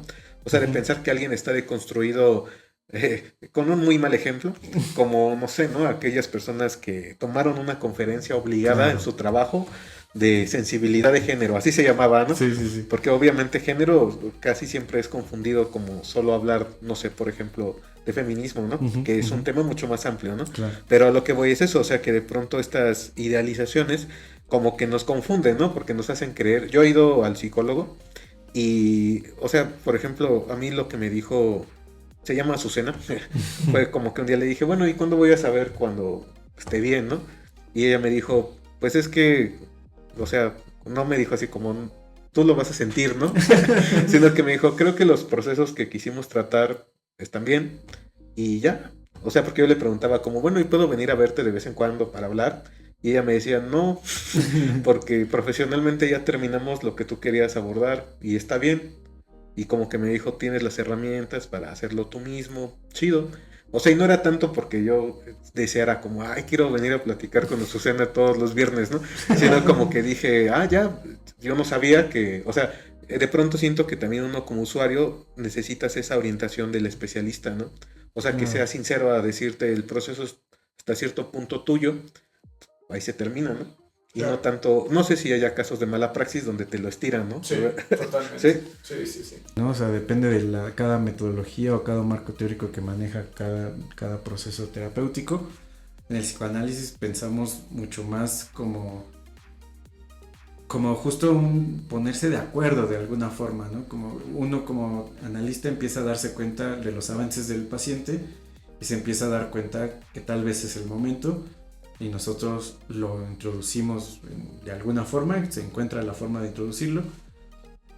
Incluso como no de mañana acabamos, ¿no? Así como a lo mejor podríamos empezar a pensar que en un año marcamos un proceso de despedida, porque entendemos que también desprenderte del terapeuta en muchas ocasiones genera muchas cosas, ¿no? Porque al final, por la naturaleza de nuestro proceso, puedes llevar años, la persona ya escuchó muchísimas cosas de ti, tú aprendiste mucho de esa terapeuta y desprenderte de eso de pronto es complejo. Entonces, y más allá, lo que significa para cada persona despedirse de alguien, desprenderse de algo, como pues, casi irse de casa o un duelo, vaya. Y eso para nosotros es importante, como sucede, y por eso lo introducimos. Y al final sí termina habiendo un desprendimiento, pues prácticamente de un día para otro, con algunas cosas ahí como un planteamiento, ¿no? A lo mejor nos vemos cada cierto tiempo, pero con la tendencia, pues ya acabó. Pero con la intención justo como de irlo acompañando para que sea de la mejor forma. Pero bueno, eso es como se maneja en el psicoanálisis, porque tenemos que hay sin fin de formas de hacerlo, ¿no? Y que pues, cada una es súper válida. Claro, y depende del paciente también, ¿no? Hemos hablado en otros capítulos que también se arranca con un análisis de 5 años o 10 y de repente arrancas otro de 5, ¿no? Entonces tienes durante 15 años un tratamiento y los últimos, no sé, el último año, 2 años es como el término de ese análisis en concreto. Pero depende mucho de cada quien, de la perspectiva que tenga, el vínculo con el analista, o sea, de muchas cosas la realidad depende. Sí, depende mucho. Pero bueno, no sé, ¿querías agregar algo más? No, solo quería hacer una pregunta igual fuera de lugar, porque con todo esto que comentaban, pensaban cómo se construye en la cultura popular como la imagen del terapeuta y tal vez específicamente de manera diferenciada del psicoanalista y del psicólogo, ¿no? Pensaba, por ejemplo, en este libro que se llama El psicoanalista. Yo nunca lo he leído, pero conozco mucha gente que lo ha leído y como que es este tema de... o sea, algo que me llama mucho la atención es como por qué el aspirante a estudiar psicología o psicoanálisis en muchos casos como que dice... Yo sé que es hasta un cliché, ¿no? Sí, como que pareciera que es más importante que Freud o que cualquier otro, ¿no? Sí. Sí, yo, bueno, no sé si esa es tu pregunta. Era eso, pero también como la idea de... Quería como entender mi mente antes de entender y luego entender a los demás, algo así. Es que lo he escuchado en múltiples conversaciones con personas que se han acercado un poco al tema, ¿no? Y posteriormente, debo aclarar esto, escuché eso de personas cuando yo tenía 17 años y estas personas tenían 17 años. O sea, cuando terminaron la carrera... Por supuesto era otra postura, ¿no? Claro. Pero me llama mucho la atención que al inicio es como en comunicación, o sea que la gente cree que los que estudiamos comunicación tenemos este ideal de querer ser comunicadores, youtubers ahora, ¿no? Sí. Y antes conductores. Aunque por supuesto, sí, claro, o sea, era como, tú quieres estar en hoy, ¿no? No, por supuesto que no, ¿no? Pero también siento que, o sea, en la cultura pop se ha construido como esta lógica, ¿no? Sí. De pronto, lo que platicábamos la otra vez, ¿no? Que te comentaba, ¿acaso el terapeuta va observando todo el tiempo, analizando como, o sea, porque yo pensaba, tal vez con las herramientas, inevitablemente a veces lo hace tu cerebro, ¿no? O sea, no dejas de buscar como ciertos hilos lógicos, ¿no? Y ya, por supuesto, me diste tu punto de vista, ¿no? Pero bueno, solo quería comentar eso de la cultura pop, se me hace interesante. Sí, yo me hace mucho sentido lo que dices de ese libro del psicoanalista. Yo he leído el primero y entiendo que ahora ya creo que hay al menos 3, no estoy tan seguro cuántos. Pero me parece como raro porque sí parece ser como el libro que, no sé, si yo me enterara que mi sobrino quiere, o sea, yo no soy psicólogo y me entero que mi sobrino quiere estudiar psicología, creo que es como algo normal. Pues hay que comprarle este libro del psicoanalista, ¿no? Como sin entender el contexto. Porque creo que justo aboga a ese tema del misterio que hay en torno al psicoanálisis, ¿no? Como lo que decíamos, ¿no? La caricatura del... Que creo que ese es un error que ha hecho mucho el psicoanálisis y la academia, como llenarlo de misticismo y de temas de intelecto y... incluso hasta podría pensar un poco con lo que hemos ido hablando de la eugenesia, ¿no? De decir, no cualquiera, ¿eh? Totalmente. No, es muy abstracto, nadie puede. Solo los de cuna noble. Sí, exacto. Sí, Eso claro. también está muy vinculado al psicoanálisis, ¿no? Solo los ricos, solo los blancos. Eso está muy, muy de la mano. Y pues no, para nada. La verdad es que yo creo que la caricatura de la que siempre nos reímos y tratamos como de combatir, también el psicoanálisis mismo es el que la ha contribuido, porque de pronto hay mucho recelo y... No recelo, pero... Pues no sé, como una idea de... Que tampoco creo que sea para nada una idea loca, pero... Es que de pronto hablar de psicoanálisis sí es difícil para alguien que no lo ha escuchado, que no ha escuchado nada. Pero tampoco creo que sea una barrera para no hablar de él. Pero sí, creo que sí está muy lastimado el proceso psicoterapéutico y el proceso psicoanalítico por la cultura pop. Hace rato mencionabas, ¿no? Al Dr. House, que creo que tú y yo lo hemos platicado en otros momentos. Como que hay una idea de que el psicoterapeuta tendría que tener eso tan agudo, ¿no? De, esto es por esto, como tú decías, no, es este palillo, fue mamá, Sí. o, fue su sobrino, no sé, lo que sea, ¿no? Pero, pues justo, son cosas que no ayudan o que malinforman y sobre todo que mantienen a la gente alejada a un proceso terapéutico por algo que tú mencionabas, ¿no? Como que pareciera que también el tabú de ir a la psicoterapia también puede estar reforzado por esto de la eugenesia, como en el aspecto de solo van los débiles, ¿no? Y los que y quien está ahí es que no pudo. Y entonces, pues ahí creo que se suma a un montón de otras cosas que le han contribuido al tabú de ir a psicoterapia, pero me parece que también está ahí plasmado, tiene su pata ahí en ese problema.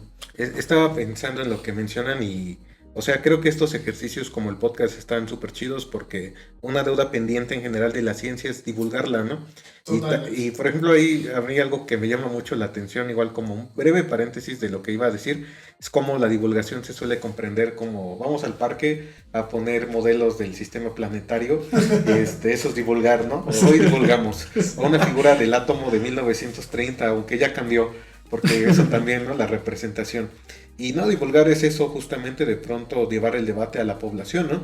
Porque algo que mencionan y está muy loco es que yo creo que en general hay un tema de ego en el conocimiento, ¿no? Sí. En cualquier conocimiento, ¿no? Desde algo técnico hasta estudios profesionales y de pronto es como voy a dar conceptos rigurosos para que no puedas meterte en la conversación. No es así, creo, pero siento que muchas comunidades sí lo hacen, ¿no? Porque al final, por ejemplo, en la genética, por supuesto hay un conjunto de conceptos técnicos que, con eso lo dije todo, ¿no? Están hechos para el debate de lo técnico, de cuando ellos tienen que hablar de la modificación en cuestiones de tecnología y digamos de rigurosidad orgánica, ¿no?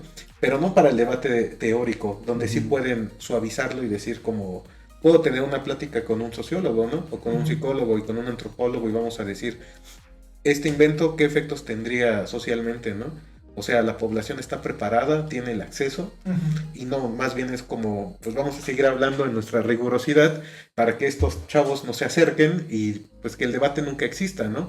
Yo entiendo que no es tan consciente, o sea, no es como que nuestras áreas están peleadas y deciden hablar con sus propios conceptos, más bien creo que es un tema de que la multidisciplinariedad y la divulgación siguen siendo como objetivos medio lejanos, ¿no? O sea, porque el ejercicio, por ejemplo, lo platicaba mucho con mi jefa, ¿no? Que decíamos que la ciencia de frontera es el ideal, ¿no? Actual. O sea, como esta combinación entre ciencias sociales y naturales, ciencias rígidas, ¿no? Pero ¿dónde se ejercita realmente, no? O sea, de pronto hay uno que otro proyecto, ¿no? Pero aún así es lejano. Y bueno, yo sí creo que, o sea, este tipo de cosas están chidas, porque al final también le metes la duda al usuario, ¿no? Y puede tal vez meterse a temas que de pronto es lo que platicabas, ¿no? Te apuesto que más de un investigador cuando escucha que alguien, un becario dice, ay, yo también quiero saber de eugenesia, ¿no? Se le salen los ojos y, ¿cómo? ¿Y tú por qué lo vas a estudiar? Búscate tu propio tema, ¿no? Sí, claro. No, eso está mal. Y no sé si nos puedes explicar un poquito acerca de este fenómeno de la frontera. Ya. Más. Sí, o sea, bueno, uno de los como objetivos, al menos hasta esta administración del CONACYT, era promover la investigación que tuviera como tintes multidisciplinarios de diferentes áreas y buscar como proyectos que estuvieran, por poner un ejemplo, estudios sobre la salud desde las ciencias sociales, ¿no? Apenas en este cuerpo académico, que de hecho lo trabaja en la Facultad de Ciencias Políticas, estaban hablando un poco en cuestiones estadísticas, por qué los hombres, no solo el por qué, ¿no? En qué diferencia acceden al médico en comparación a mujeres, ¿no? Era una diferencia drástica. Abismal. O sea, de hecho yo pensaba, sin saber del tema, que no era tan amplia. O sea, yo decía como, ay, pues 2 menos, ¿no? Pero ya que ves los datos, y no, aparte ahí, bueno, a lo mejor muy, demasiado sincero, ¿no? Pero me quedé pensando, ¿cuándo voy yo al médico, no? Y como que dije, es que sin problemas entro ahí, ¿no? O sea, de que casi, bueno, según esta exposición, la persona decía como, es que los hombres suelen ir en un rango de urgencia, ¿no? Sí, claro. O sea, porque acabo de perder mi pierna, ¿no? ¿Qué hago? O sea, pero no van, y eso influye un montón en la calidad de vida y cuánto van a vivir, ¿no? Pero tiene mucho que ver con estas cuestiones emocionales y por supuesto lo que mencionabas, ¿no? De la debilidad, ¿no? O sea, yo no voy al médico porque eso es de débiles, ¿no? Sí, o sea, me puedo cuidar solo, me puedo arreglar solo, ¿no? Bueno, a lo que voy es que la ciencia de frontera un poco está intentando vincular estas posturas de diferentes áreas para acercarlas. Sí, y que el objeto de estudio tal vez sea comprendido de una manera más, no solo verlo desde este lado, ¿no? Sino verlo de acá por acá. Claro. Ok. Sí, porque me resultaba muy curioso qué es lo que se está haciendo, ¿no? Si ya lo vimos desde un lado teórico, como decías hace rato, ¿no? Estamos sujetos a esta divulgación, o más bien como una deuda, ¿no? De si ya lo sabemos, ¿qué hacemos con eso que sabemos y si lo podemos llevar a más lados para que surja este discurso? ¿Qué es lo que se está haciendo actualmente con todo eso que se viene arrastrando del CONACYT, de la comunicación, de las nuevas investigaciones, ¿no? No sé, se me hacía bastante curioso. Y con lo que dices ya para finalizar, al menos por esta parte, yo solo quería comentarles que también es una moneda con dos caras, una peligrosa, ¿no? O sea, pensaba un poco en la divulgación, por ejemplo en TikTok, como si tiene un impacto, ¿no? Y este personaje que se llama Rafa, ¿no? Carvajal, me parece, es químico, ¿no? Es muy popular, ¿no? Y de pronto creo yo que lo ha hecho bien. Ahí habría muchos como críticas en el sentido de que hay mucha banda que dice, es que desde dónde lo mides, ¿no? No está institucionalizado, quién lo sigue, qué divulga, ¿no? Algo que a mí me parece un parteaguas es que la BUAP hace 2 años hizo una especie de premiación para TikTokers divulgadores, ¿no? Para mí eso ya es un punto de partida porque ya lo está midiendo una institución educativa, ¿no? Y que aparte, pues con prestigio, ¿no? Pero pensaba también en lo peligroso que es, ¿no? Creo que platicábamos Lalo una ocasión, que posteriormente lo cuestionaron en una página que sigo en Facebook, acerca de una TikToker que es nutrióloga, pero mencionó que a los hombres les gustaban las mujeres con caderas anchas, porque las caderas anchas eran sinónimo de inteligencia. O sea, tú podías procrear un hijo que iba a salir inteligente. Y pues por supuesto el tema de ese tipo de comentarios es que son pseudocientíficos, ¿no? Claro. Y promueven un montón de estereotipos que ya han existido muchas veces, ¿no? O sea, por ejemplo, yo no sé qué opinarán el grueso de la población femenina que no entra en esas características, ¿no? Porque, por ejemplo, la complexión solía estar vinculada con la fertilidad, ¿no? Claro. Y que, bueno, yo entiendo que no, por supuesto, no está vinculado, ¿no? Pero el tema es eso, o sea, ahora mismo también hay un tema de que si bien la divulgación está promoviendo como pláticas valiosas, también está promoviendo pláticas medio peligrosas, ¿no? Sí. Y en esas andamos, ¿no? O sea, al final lo de siempre, ¿no? Que el usuario sea capaz de discernir. Pero decir eso también es, o sea, digo, nosotros mismos podemos caer fácilmente, cualquier persona, pues en un sesgo, ¿no? Y lo peligroso es eso de que los usuarios, los hablentes, a veces tenemos más bien, no tenemos la capacidad de discernir de un punto crítico, de decir, esto sí me está ayudando, esto no me está ayudando, esto no lo sé. O sea, salirte de como esa esfera de yo lo sé todo y de aquí no me salgo, ¿no? Creo que es muy difícil, creo que es bajarte del lado narcisista de la persona, de decir, es que reconozco que no sé. Y justo yo estaba pensando un poco en eso, como el peso que por un lado le dan las instituciones, pero más bien el peso que le damos nosotros como usuarios de redes sociales, en especial de TikTok, a los que difunden esto, ¿no? Porque también le estamos dando un lugar de que tienen el saber, ¿no? Ay, él lo sabe. En realidad eso es como una situación nuestra, ¿no? Como nosotros queremos tenerlo y al ver que alguien lo tiene y yo ya vi su TikTok, pues entonces yo ya me adueño de ese conocimiento y entonces yo ya soy. Y creo que eso también nos debería... a lo que voy es que también con nosotros como usuarios tendríamos que tener ese criterio de qué estoy escuchando, ¿no? Qué estoy viendo. Claro que es alguien que pensaba mucho en Javier Santoalla. Santoloaya, algo así. Sí, que ha venido, ¿no? Ajá, que ha venido aquí a Toluca, incluso ha venido y que me parece una persona como un divulgador de física bastante entretenido. Y que yo alguna vez le preguntaba a un amigo, pues cuando vine una vez a Toluca me dijo, ¿quieres ir? Le dije, pues sí, estaría padre. Y le dije como de comentario, aunque en realidad no sepas de qué está hablando, ¿no? Y me volteó y me dijo, no, claro que sí, yo sí lo entiendo, él lo explica muy bien. Dije, pues claro que no, porque al final no vas a aprender de física viendo sus TikToks, ¿no? O sea, tienes que entender qué es lo que estás observando, qué es lo que estás viendo, y no pensar que la educación te va a venir a través de una plataforma de entretenimiento. Que me parece que ahí es donde nosotros como usuarios tenemos que tener mucho cuidado y que así como ahorita el que nos esté escuchando hasta este momento del podcast, no piense que por lo que escuchó ya sabe de eugenesia o de psicoanálisis, sino que lo que tendríamos que estar entendiendo es como, órale, eso está interesante, voy a investigar un poco de eso. O voy a escuchar su contenido, a ver su contenido, pero voy a tener mi reserva de que pues no es que me esté convirtiendo en un físico, ¿no? O sea, como que eso, creo que ahí eso es lo que nos toca como usuarios de las redes. Aunque veo dos escenarios específicamente como peligrosos para lo que acabas de decir, es como ese meme que dice, si yo supiera leer, esa hoja me detendría, pero como no sé, y sigue, ¿no? Claro. O sea... en nutrición y en salud mental, ¿no? O sea, yo siento que esos contenidos en divulgación, de pronto, o sea, si el usuario no es capaz de decir, no me basta con escuchar esto, ¿no? Tengo que ir con un especialista a tratar esto, ¿no? Pues es peligroso, ¿no? O sea, por ejemplo, ¿cuántas dietas de pronto se proponen? Cada organismo es diferente. Para empezar, los paradigmas de la nutrición también son diferentes. Claro. O sea, recordemos que hace unos años la pirámide decía carbohidratos hasta abajo, ¿no?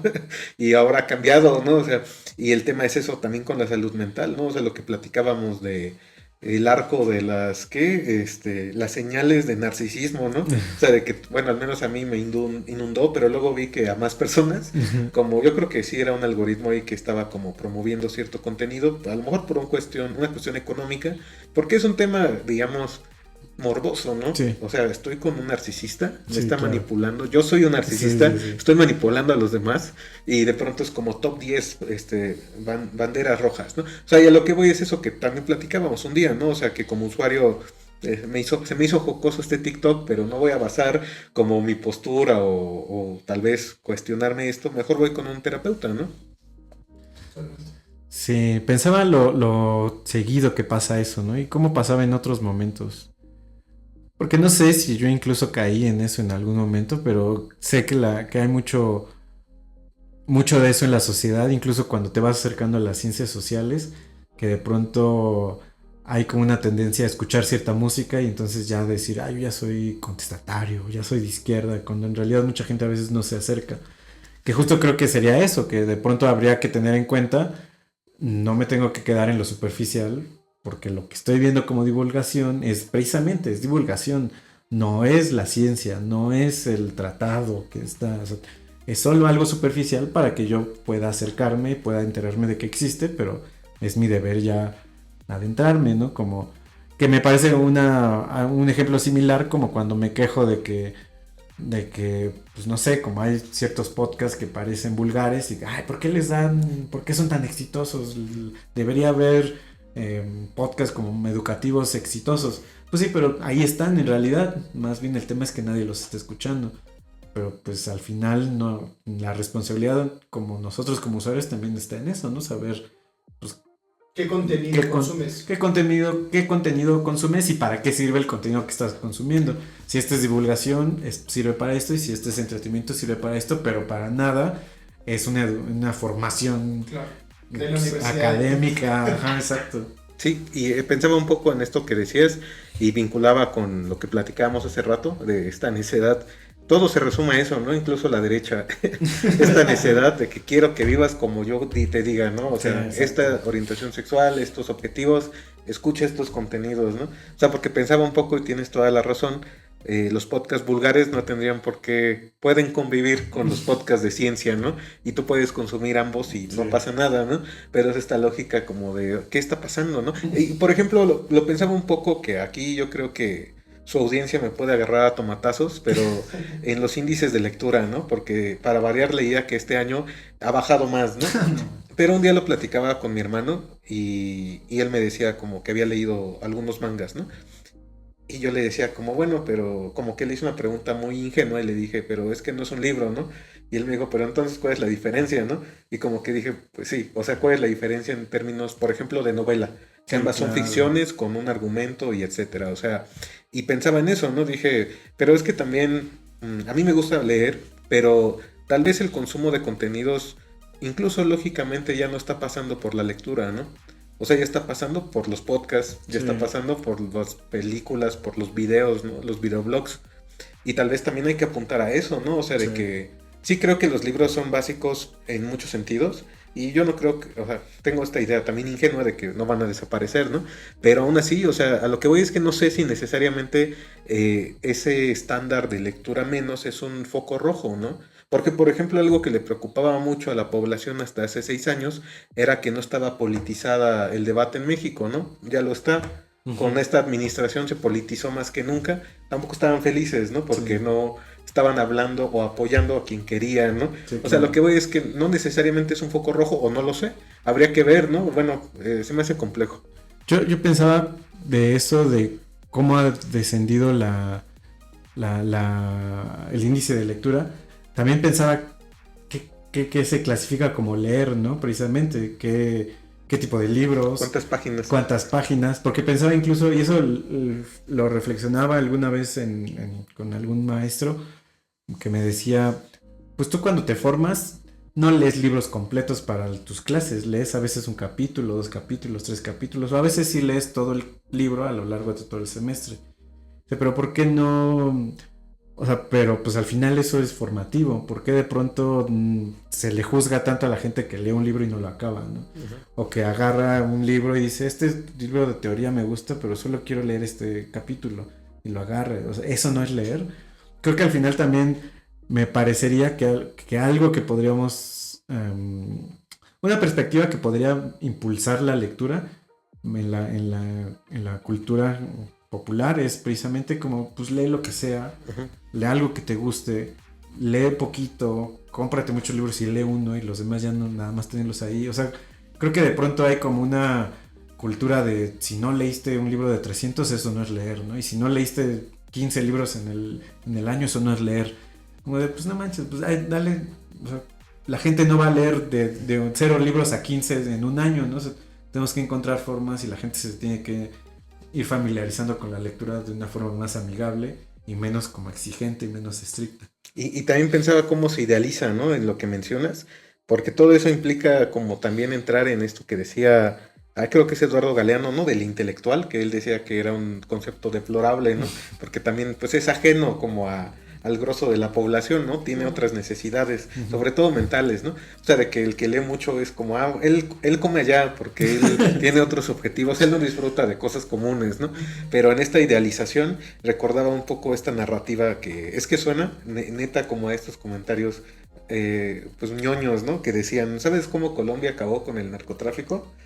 Leyendo. Es que recuerdo mucho que había como una de estas noticias que pasan por email que decía, una cadena que decía, no, pusieron un estante con 8 libros, la gente empezó a leer. O sea, y digo, en ese momento incluso tú decías, claro, puede ser, ¿no? Sí, dejaron los rifles y empezaron a leer. El problema es estructural, ¿no? O sea, por supuesto, el narcotraficante puede tener un libro y una escopeta en su mano, porque no es tan sencillo, ¿no? Pero es la idealización de la lectura, porque tú lo has dicho, si no lees el Quijote, ¿has leído acaso? Tal vez no has leído, ¿no? Y a lo que voy es eso, o sea, que no leer, es como decía Paco Ignacio Taibo, de que le preguntaron, ver un partido, le preguntaron, ver un partido o leer un libro, y dijo, con mi caguama en la mano izquierda mientras veo el Pachuca y con el libro en la mano derecha mientras veo el partido, ¿no? Dice, o sea, no están peleadas ambas cosas y puedo hacer ambas cosas, ¿no? Y lo dice más en un sentido democratizador, de que la lectura no es ajena, pues a disfrutar tu vida, ¿no? O sea, de pronto como que se ha entendido algo encasillante, ¿no?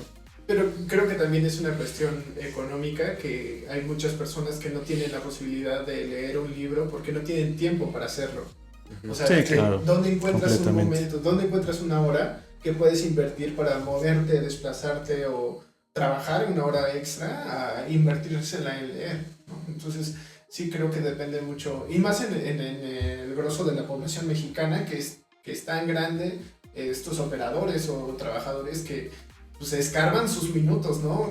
Prefiero pasarlo con la familia que agarrar un libro y aislarme en lo solitario, ¿no? Entonces, sí creo que es una dinámica bastante compleja en el momento que estamos viviendo como México como tal, de agarrar un libro y, bueno, ya con eso vamos a tener una mejor economía, ¿no? Es lo muy mismo. complejo. El peso se fortaleció porque empezaron a leer más. O sea, de pronto es esta idealización, y tú lo has dicho bien, o sea, la gente no lee igual que no hace otras cosas porque no tiene tiempo, ¿no? Ese tiempo lo tiene que vender a la persona que lo explota, ¿no? Claro. Porque si no come, entonces pues está cañón. Creo que ahí es donde también, para finalizar, creo que ahí es donde surge justo el poder de estos contenidos de las redes sociales tan cortos, ¿no? Como te da la sensación de que te estás distrayendo rápido, y que creo que justo ahí por eso mismo es una buena opción meter la divulgación científica ahí y la promoción de la lectura ahí, porque la gente ahí está y hoy en día reclama por poco tiempo contenidos precisos, cortos, y no una inversión precisamente como de tanto tiempo. Creo que justo, pues a la vez es otra... Por eso, de acuerdo al tiempo. Claro, exacto, y creo que las escuelas, por ejemplo, hoy dejan tareas haciendo TikToks, que no sé si es la idea de irnos a ese extremo de, en lugar de entregarme un ensayo van a hacer un TikTok de esto.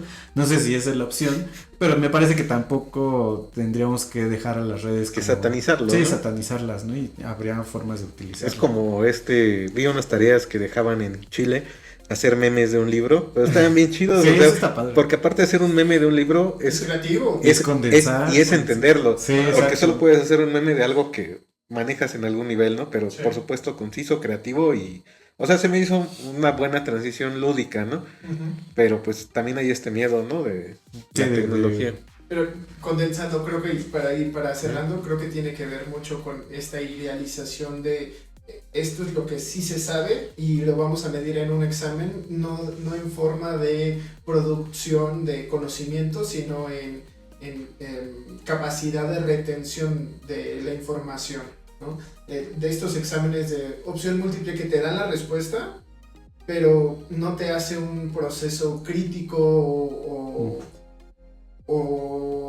resolución de un problema fuera de la caja, ¿no? Que nada más es, no, mira, ahí está, escoge entre esas 4 y ahí está tu respuesta, que realmente tienes el 25% de probabilidad Sí, de claro. atinarle, ¿no? Pero, vamos, no es el caso y creo que el modelo educativo tiene que modificarse de tal forma que podamos encauzar este conocimiento a una práctica y no tanto a, yo me sé las tablas del 1 al 10 y tal, y bueno, ¿y qué haces con esa información, no? ¿De qué te sirve eso? Que ya sabes.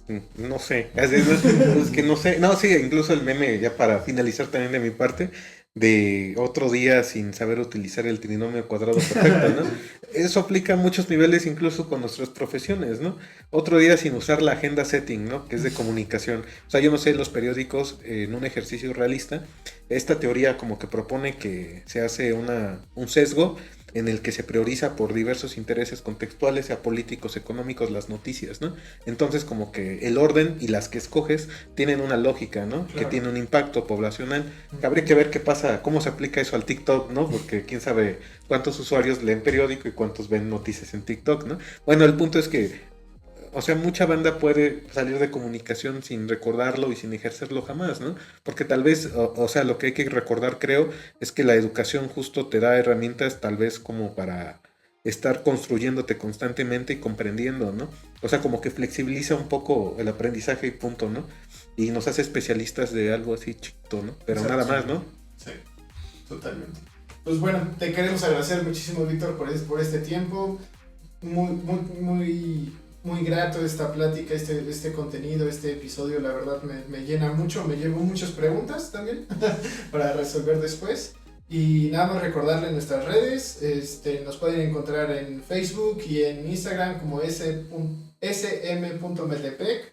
Hablentes, tenemos nuestro canal de YouTube, el espacio en Spotify y también en Instagram nos pueden encontrar como Hablentes.